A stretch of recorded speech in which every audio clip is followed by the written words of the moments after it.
नमस्कार, मैं अभिषेक प्रताप सिंह। आप देख रहे हैं मूव मीडिया। आज हम मौजूद हैं नोएडा के सेक्टर 81 के आगर बस्ती गांव में, जहां पे लोगों की एक समस्या है। एक नहीं, अनेक समस्याएं हैं जिनका समाधान यहां की सरकार और यहां के जो विधायक हैं और गांव के जो ग्राम प्रधान हैं, उनमें से कोई भी, यहाँ के जो विधायक है पंकज सिंह, गृह राज्य मंत्री के बेटे हैं वो, उनकी तरफ से भी इन लोगों का कोई निवारण नहीं किया जा रहा है। सिर्फ इनको एक तरीके का लॉलीपॉप देके वो चले गए हैं, जिसको लेके ये सब शांति से यहाँ पे बैठ गए हैं। ना इनका विकास है, ना रोजगार है। आइए आज हम यहाँ की जनता से बात करेंगे कि आखिर उनका क्या कहना है और वो किस तरीके से समस्याओं से जूझ रहे हैं। जैसे आप देख रहे हैं, ये हमारे पीछे का जो सीन दिख रहा है आपको, कितना ही ज्यादा ये आपको दिखेगी, ऐसे नाली बहती रहती है, जिससे आजकल डेंगू भी लगातार बढ़ रहा है। आखिर इनको समस्याओं का समाधान कैसे होगा और क्यों हमारी सरकार नहीं सुन रही है, आइए हम इनकी समस्याएं इनसे खुद जानते हैं। हाँ जी भैया, आपका नाम? इसरार अहमद। तो जैसे यहाँ पे आपको किस किस तरीके की समस्याओं का सामना करना पड़ रहा है? सबसे पहले हम बात करेंगे यहाँ के विकास की। तो क्या विकास का यहाँ पे अपने यहाँ पे कुछ भी नहीं है, कुछ भी कैसा भी विकास नहीं है यहाँ पे। सब पूरे में गंदगी और ये ऐसे ही फैलाव, गंदपना ज़्यादा ही है यहाँ पे। परेशानी बहुत है यहाँ पे, ऐसी कोई बात नहीं है। बस ये है, कारोबार सब बंद पड़े हैं। तो यहाँ के युवा के क्या रोजगार है, क्या जरिया है उनका रोजगार का? रोजगार में कुछ भी नहीं है यहाँ पे, रोजगार बिल्कुल ठप पड़े। रिक्शा चलाइए और इसके में कारोबार है ही नहीं, धंधा है ही नहीं बिल्कुल भी। कहाँ से क्या करेगा इंसान आज के टाइम में। तो जैसा कि अभी आपने देखा, यहाँ पे रोजगार भी नहीं है और प्रधानमंत्री के हिसाब से अलग अलग तरीके की स्कीम निकाली जाती है। प्रधानमंत्री रोजगार योजना और प्रधानमंत्री रोजगार योजना, बहुत सी योजनाएं निकाली जाती हैं जिनका लाभ यहाँ के लोगों को नहीं मिल रहा है। तो आखिर वो स्कीम निकालने का क्या मतलब हुआ? आइए हम और लोगों से बात करेंगे, उनको क्या क्या समस्याएं हैं। जी, आपका नाम आंटी? राबिया। हाँ, थोड़ा धीरे आ रही है आवाज। राबिया। राबिया, आप यहीं की रहने वाली हैं? जी हाँ। आपको किस तरीके की समस्याओं का सामना यहाँ करना इस पड़ा? तरीके की समस्याओं का सामना पड़ रहा है। इतनी गैस महंगी है, कहाँ से लाएं, बच्चों को कैसे पालें, काम है नहीं है, कंपनियों से लौट लौट के आ रहे हैं, इतनी गंदगी फैली है, बच्चे बीमार पड़े हैं। क्या करे, पब्लिक मरेगी क्या भूखी? मोदी ने तो कटोरा दे दिया पब्लिक के हाथ में कि मर जाओ। अस्पताल ले रहे नहीं है, अस्पताल वाले पैसे मांगते हैं, पैसे दो तब भर्ती करेंगे। तो यहाँ पे सरकारी अस्पतालों में भी पैसे की मांग की जाती है आपसे? मांगते हैं, यहाँ तो रिश्वत चाहिए। क्या वो दवाइयों के नाम पे मांगते हैं या सीधा एक तरीके का रिश्वत मांगते अगर हैं? किसी औरत का बच्चा हो तो उसको कहते हैं कि 3,000 का 3100 का इंजेक्शन लगेगा, या इसको किसी और अस्पताल में ले जाओ। हाथ लगा के भी नर्स देखती नहीं है, दूर रहो, दूर वहाँ ले जाओ निठारी।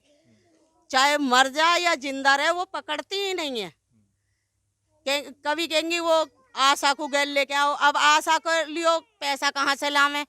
वो ले जाएगी प्राइवेटों में, प्राइवेटों लाख हालत है नहीं तो जच्चा भी मरे और बच्चे भी मरे। उसको क्या समस्या करें? तो जैसा कि आप देख रहे हैं, यहाँ पे जो अस्पताल है वो नोएडा सरकारी सेक्टर, अस्पताल में कोई पकड़ता ही नहीं इसमें। यहाँ का जो अस्पताल है नोएडा सेक्टर 81 में है वो। हाँ, 82 में। 82 में। 82 में कोई नहीं पकड़ता। खुद मेरी लड़की नहीं पकड़ी। मैं अपनी लड़की को रातों लेके जूझती रही, खुशामद करती रही। नुके आशा को लेके आओ, आशा को बतेरे फोन करे ना, आशा ने सुनी।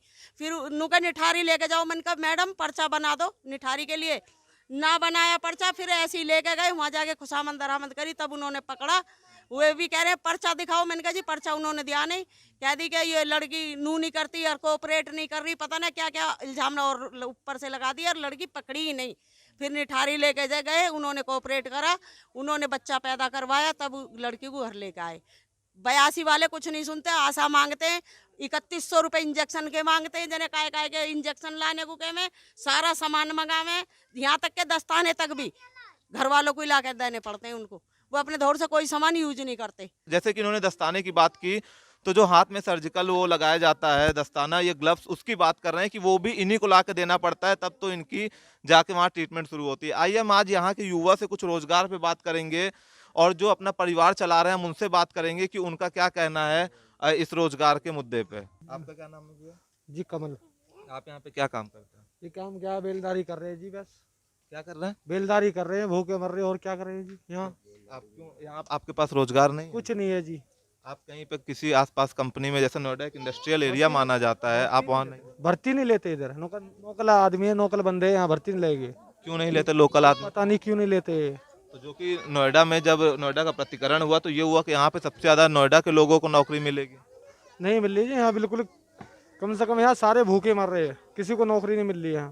तो सब आप अभी जैसे महंगाई का दौर चल रहा है उसमें आपके बच्चे हैं बच्चे हैं जी। तो उसमें आप उनको पढ़ा पा रहे हैं? पढ़ा कहाँ पा रहे हैं, घूम रहे, तुम्हारे सामने कबाड़े चुगते फिर रहे हैं, घूमते फिर रहे हैं। आप जैसे कि बच्चों को देख सकते हैं यहाँ पे, ये है भारत के भविष्य जिनको लेके मोदी जी कहते हैं कि हमारा भारत का भविष्य बहुत ही सुनहरा होगा। आखिर आप भी देखिए भारत का भविष्य कितना ज़्यादा सुनहरा है। और यहाँ पे लेकिन प्राइमरी स्कूल की सुविधा तो दी गई है? सुविधा उविधा कुछ नहीं है जी यहाँ। नहीं है? नहीं है ये स्कूल भी। ना स्कूल है ना कुछ है यहाँ पर।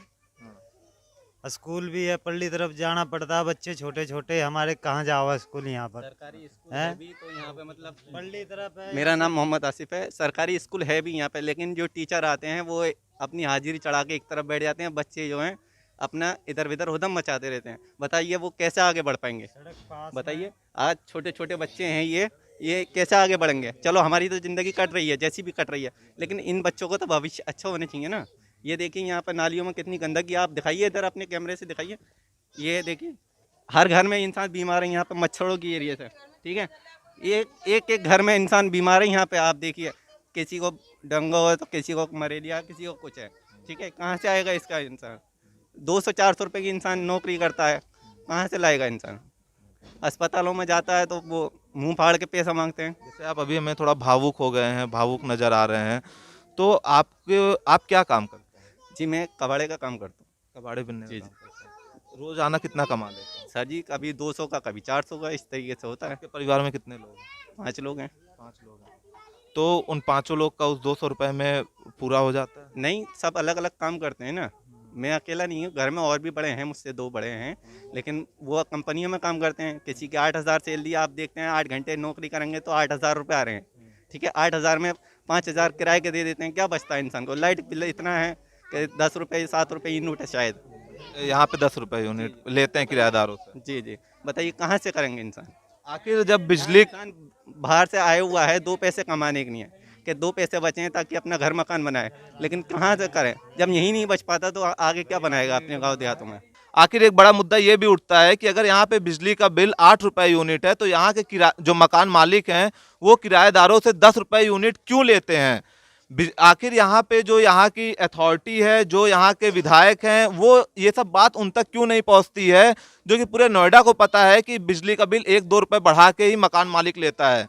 एक गरीब को सिर्फ ये सताने की सरकार चल रही है और सिर्फ एक गरीब को परेशान किया जा रहा है। आइए हम और कुछ लोगों से बात कर रहे हैं कि उनका क्या दिक्कतें हैं और वो कितना मुश्किलों का सामना कर रहे हैं। सर जैसे यहाँ पे जो विधायक हैं पंकज सिंह, वो गृह राज्य मंत्री के बेटे भी हैं, तो क्या वो कभी आए इस जनता के बीच में जहाँ से उन्होंने वोट लिया? नहीं जी, यहाँ पे नहीं, यहाँ पे कभी नहीं आए वो। कभी नहीं आए। नहीं जी, खाली यहाँ पे वोट ले जाती है बस, कोई कार्रवाई कोई नहीं करता यहाँ पर किसी। इलेक्शन के टाइम आए थे? हाँ, इलेक्शन के टाइम पे आते हैं पर कोई यहाँ पर गरीब आदमी की कोई कार्रवाई नहीं करता है। चलिए अगर हम पंकज सिंह की बात कर रहे हैं तो वो नहीं आ रहे हैं, क्या उनके पार्टी का कभी कोई कार्यकर्ता भी आया?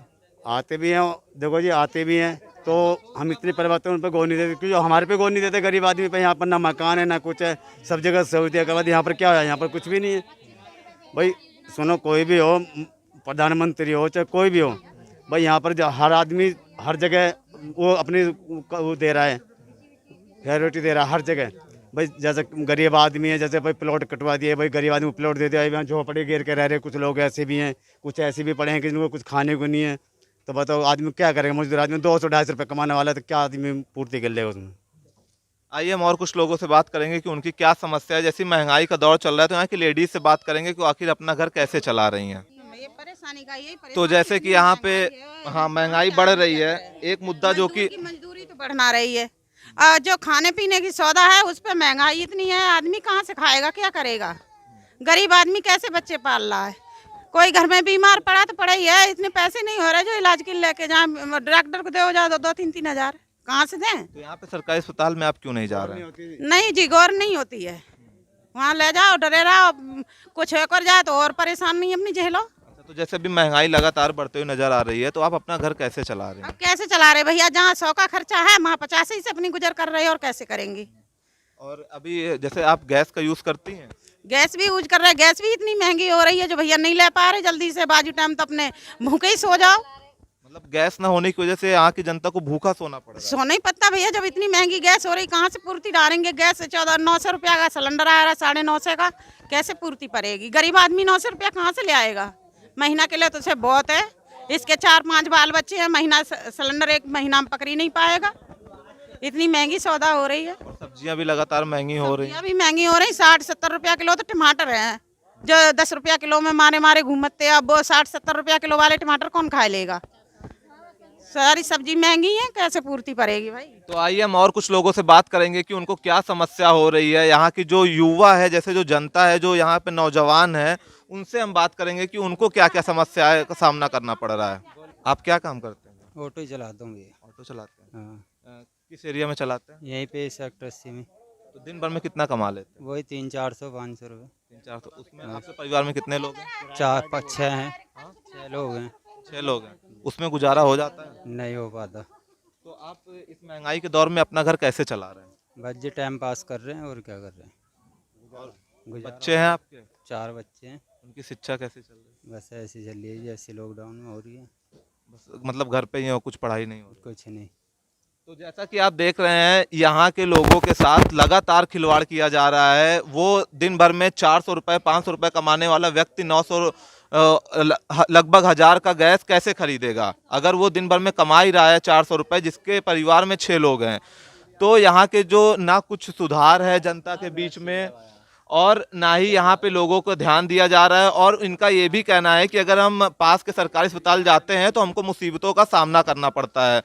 तो भैया, जैसे हम आपसे बात करेंगे कि अभी जैसे यहाँ पे अभी बीजेपी के जो विधायक हैं, इस बार आप किसको चुनना चाहेंगे? जो हमारी सुविधा देगा अच्छी। तो सुविधा देने का वादा तो इन्होंने भी किया था। वो सुविधा नहीं मिली ना। बिजली का बिल जो देख रहे हो तुम, 500-700 रुपये का आ रहा था, आज 1000-1200 रुपये का आ रहा है, उसे कौन देखेगा? वो तो आपकी जिम्मेदारी है। मैं मुफ्त दो बिजली बिल, कम से कम आप पूरी ना दे रही हो तो आधा पैसा दो। जो 1000 रुपये का बिल आ रहा है हमारा 500 करो या 400 करो, तो हम तो उस पार्टी को चुनेंगे जो हमारा काम देखे कि हम उसे चुनेंगे। इस बार आप जैसे बीजेपी यहाँ पे चुनी गई, तो पंकज जी तो कभी अपने एरिया का निरीक्षण करने आए ही नहीं, तो क्या इस बार आप कैंडिडेट देख के चुनाव मतलब अपना कैंडिडेट चुनेंगे? कैंडिडेट देख के चुनाव नहीं कर रहे हैं हम। जो अगर चुनाव में वोट देंगे तो इस बात को देख के देंगे कि जो हमारा बिजली का बिल देखे, पानी देखे, जो हमारी समस्या उसको देखे, हम उसको देख के चुनाव वोट देंगे। तो इस बार आपको क्या लगता है कि आपकी कौन बात सुनेगा? क्योंकि प्रत्याशी कहीं ना कहीं से, इलेक्शन आने वाला है 2022 का विधानसभा चुनाव, तो कहीं ना कहीं बातें तो उठने लग गई हैं अब कि कौन प्रत्याशी। वो तो हम जब देख लेंगे, जब वोट देंगे तो हम अपना आप दे देंगे जहाँ देना है। जहाँ हमको देखना कि हमारी सुविधा इस आदमी से मिल सकती है, इस पार्टी से मिल सकती है हमें सुविधा, तो हम उस पार्टी को देंगे। आइए हम और कुछ लोगों से बात करेंगे कि इस बार वो यहाँ पे अपना विधायक किसको चुनना चाहेंगे, क्योंकि विधानसभा चुनाव लगातार करीब आ ही रहा है। हम और लोगों से बात करेंगे। हाँ भैया, तो आप क्या कह रहे थे? जैसे गैस, सर जैसे मान चलो कि अब ये पहले हर गाँव में सिलेंडर बटे हैं। उज्ज्वल विकास योजना। हाँ जी, हर गाँव में हर उसमें बटे गरीब आदमी को। किसी को प्लॉट दिए गए, खाते में पैसे भी आए, यहाँ तो कुछ भी नहीं आया। यहाँ तो जैसे हैं आज भी ऐसे, कल भी ऐसे। अब कभी एक दिन भूखे, कभी एक दिन खा के सो रहे हैं। क्या सब्सिडी आती है आपके खाते में? नहीं जी, कोई नहीं आ रही जी। और 500 रुपये डाले थे, वो भी पहले डाले थे जी, उसके बाद में कुछ नहीं आया। राशन भी मंगवाते थे तो वो भी टाइम पे टाइम ला के दिया हम। यहाँ पे तो राशन मतलब इस टाइम में कुछ ना कुछ कोटे से तो आप लोगों को मिलता होगा गरीब वर्ग के लिए। हाँ जी, कोटे से राशन मिलता है, पर पैसे से मिलता है, कोई वैसे नहीं मिलता सर। जिनके राशन कार्ड, जिसके भाई राशन कार्ड उसे मिल रहा है, जिसके है ही नहीं उसे कुछ भी नहीं मिल रहा। जो लोग जिनके पास राशन कार्ड नहीं है, क्या उनमें से यहाँ कोई उपस्थित है? हाँ हैं, बहुत से लोग हैं। हमें भी ना राशन कार्ड नहीं है तो राशन कार्ड भी। आइए हम इनसे बात करेंगे कि आपके पास राशन कार्ड क्यों नहीं है? राशन कार्ड बना नहीं था, यहाँ पे बनाया नहीं किसी ने। हमारा राशन कार्ड नहीं है, हमें नहीं मिलता यहाँ पे कुछ भी, चावल गेहूँ कुछ नहीं देते। तो आपने कभी अप्लाई नहीं किया राशन कार्ड वो बनने के लिए? किया था, हमारा बनाते नहीं है यहाँ पे। क्या बोल रहे हैं उन्होंने? कह दिया ऑफिस जाओ, वहाँ जाओ, वहाँ जाओ, जाना काका के चक्कर लगाइए, फिर भी हमारा राशन कार्ड आज तक बन के नहीं आया।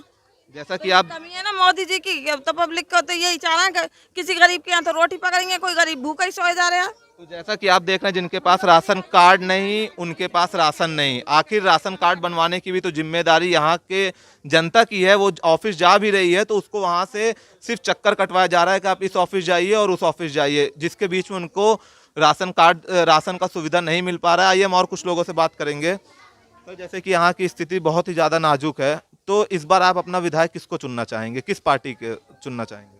अखिलेश यादव को। अखिलेश यादव जी। वो विधायक नहीं है सर? विधायक नहीं, पार्टी हो ही रहेगी, बात की जो उसकी पार्टी से उठेगा उसे देंगे। और अगर मान लीजिए उनकी पार्टी का कोई ऐसा अगर कैंडिडेट यहाँ से चुन लिया गया जो कि यहाँ का हो ही ना, जो कि यहाँ की दिक्कतों को ना समझता, तो भी आप सपा के साथ जाएंगे? फिर विधायक देखेंगे मैं कौन आपके है। चैनल के माध्यम से एक बात बताना चाहता हूँ। हमारे जो गली के बाहर में इनका घर है, मेन रोड है, जिसमें अभी नया रोड बनाया गया था, उसमें आधा फुट 1 फुट पानी भरा रहता है हर टाइम, नया रोड बनाने के बावजूद भी। अब उस रोड पे क्या किया हम गांव वालों ने मिलकर, जब पानी से गंदे पानी से निकलना हो रहा है, उसका फिर से भराव किया जा रहा है। तो वो जो नया रोड बनाया, उस रोड का क्या फायदा हुआ? वो करोड़ों रुपया वेस्ट गया। वो अब भी आप जा करके देख सकते हो, हमारी गली के बाहर में वो रोड सारा बेकार पड़ा हुआ है। उसको मलबा घेर करके जो फिर ऊंचा करा जा रहा है ताकि निकाल बाढ़ हो। जो आपने करोड़ों रुपए लगाया वो तो बेकार चला गया, वेस्ट चला गया। तो उसको वेस्ट इस तरीके से बनाना था कि जो पानी नाली में जाए डायरेक्ट। वो तो हमारे घर के दरवाजे आज भी भरा हुआ है, तो वो पैसा क्यों लगाया? फिर वो इतना वेस्ट किया सरकार ने। तो हम तो आज भी नाली अपने घर के दरवाजे में जा रहे हैं तो नाली में पानी में निकल के जा रहे हैं। तो जैसा कि आपने यहाँ पे देखा कि जो रोड बन रही है उसके इंजीनियरों ने इतनी लापरवाही की है कि आज भी उस नई रोड का पानी लगातार यहाँ पे लोगों के घरों में जा रहा है। आखिर सरकार कर क्या रही है जिसकी जो एक भी सुविधा यहाँ के लोगों को नहीं मिल पा रही है और उनको लगातार यहाँ पे मुश्किलों का सामना करना पड़ रहा है। अगर अभी तक आपने हमारा चैनल सब्सक्राइब नहीं किया, सब्सक्राइब करें, लाइक करें और ज़्यादा से ज़्यादा शेयर करें। धन्यवाद। Subscribe now and press the bell icon. Never miss an update.